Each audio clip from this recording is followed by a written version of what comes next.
नमस्कार। आज हम बात करने वाले हैं उन 3 बड़ी ताकतों के बारे में जो हमारी दुनिया को एक साथ खींच भी रही हैं और तोड़ भी रही हैं। एक तरफ है दुनिया भर में बढ़ता हुआ तनाव, दूसरी तरफ है आर्थिक चुनौतियां और इन सबके बीच तेजी से उभरता एआई का बूम। चलिए समझते हैं कि ये सब मिलकर हमारे आज और कल पर कैसा असर डाल रहे हैं। तो आखिर ऐसा क्यों लग रहा है कि आज दुनिया इतनी अस्थिर हो गई है? हर तरफ जैसे एक बेचैनी सी है और सब कुछ एक दूसरे से जुड़ा हुआ सा लगता है। तो चलिए इस उलझी हुई तस्वीर को थोड़ा सुलझाने की कोशिश करते हैं। ठीक है, तो इस पूरी उथल-पुथल की जड़ों तक चलते हैं। शुरुआत करते हैं दुनिया के उन हिस्सों से जहां इस वक्त तनाव सबसे ज्यादा है, मतलब कि ग्लोबल टेंशन के एपिसेंटर्स से। अगर हम देखें तो दुनिया में 3 ऐसी जगह हैं जहां इस वक्त सबसे ज्यादा टेंशन है। पहला, मिडल ईस्ट, जहां अमेरिका और ईरान आमने सामने हैं। दूसरा, ईस्टर्न यूरोप, जहां रूस और यूक्रेन का युद्ध जारी है। और तीसरा, एशिया, जहां चीन और ताइवान के बीच टकराव बढ़ रहा है। ये तीनों ही संघर्ष पूरी दुनिया के लिए चिंता का सबब बने हुए हैं। तो सबसे पहले नजर डालते हैं मिडल ईस्ट पर। यहाँ अमेरिका और ईरान के बीच मामला काफी गरमाया हुआ है। मिलिट्री एक्टिविटी बढ़ गई है और इस बात का भी डर है कि कहीं कोई हमला न हो जाए जो हालात को और भी बिगाड़ सकता है।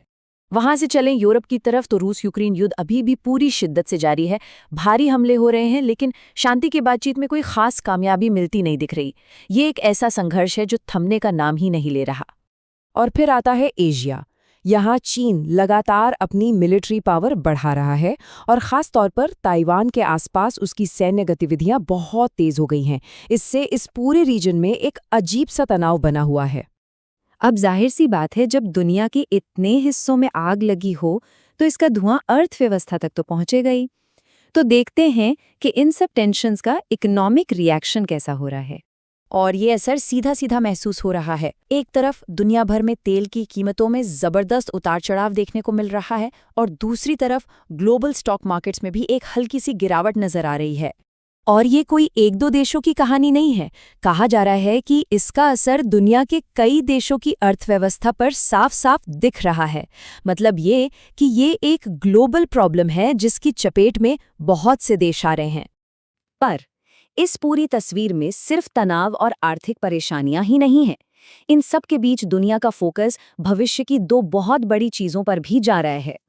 तो ऐसा समझिए कि 2 ट्रैक एक साथ चल रहे हैं। एक तरफ टेक्नोलॉजी में, खासतौर पर आर्टिफिशियल इंटेलिजेंस यानी एआई में जबरदस्त पैसा लगाया जा रहा है और दूसरी तरफ क्लाइमेट चेंज को लेकर नई नई मीटिंग्स की तैयारी हो रही है। एआई में इस इन्वेस्टमेंट का मतलब क्या है? इसका मतलब है कि बड़ी बड़ी टेक कंपनियां अरबों खरबों रुपए लगा रही हैं एक ऐसी टेक्नोलॉजी बनाने में जो शायद हमारा आने वाला कल तय करेगी, चाहे दुनिया में कोई भी उथल पुथल क्यों ना चल रही हो। और बिल्कुल इसी के साथ साथ पर्यावरण की तरफ से भी बड़ी बड़ी चेतावनियां आ रही हैं गर्मी और मौसम के बदलते पैटर्न को लेकर। और यही वजह है कि दुनिया के देश फिर से एक साथ आने और इस चुनौती से निपटने की तैयारी कर रहे हैं। तो हम आज एक ऐसे मोड़ पर खड़े हैं जहां एक रास्ता हमें लड़ाइयों की तरफ ले जाता है और दूसरा रास्ता इनोवेशन और नई खोज की तरफ। तो बड़ा सवाल ये है कि हमारा भविष्य इन संघर्षों से लिखा जाएगा या फिर हमारी क्रिएटिविटी से। इसी सवाल के साथ आज की ये चर्चा यहीं खत्म करते हैं।